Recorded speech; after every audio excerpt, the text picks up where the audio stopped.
sono l'HR Business Partner per Europa, Asia e Cina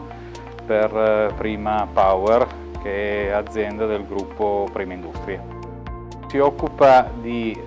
progettare, costruire e commercializzare macchine laser e macchine per la trasformazione della lamiera. In particolare noi produciamo macchine laser bidimensionali, tridimensionali, punzionatrici, pannellatrici e sistemi in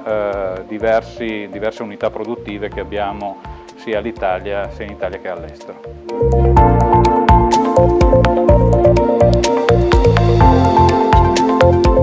La convinzione che aderire a progetti di questo genere rappresenti anche una sorta di responsabilità sociale, nel senso che un'azienda che ha delle competenze,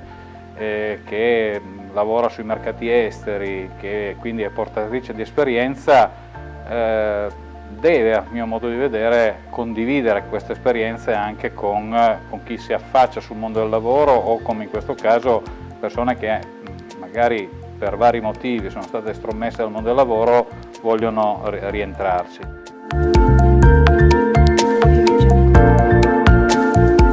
Mi chiamo Cristina Serafini, l'esperienza di oggi è stata sicuramente interessante poiché la realtà aziendale nel mio caso è stata, sempre vista marginalmente, quindi entrarci dentro dal vivo, soprattutto con un corso, è stato interessantissimo. L'esperienza di oggi è stata molto costruttiva perché mi ha dato modo di mettermi un po' alla prova, oltre che anche di entrare proprio in contatto con una realtà che non è solo localizzata qua in Italia, ma che si confronta anche con il resto del mondo. Sostanzialmente mi ha colpito molto la visita nello showroom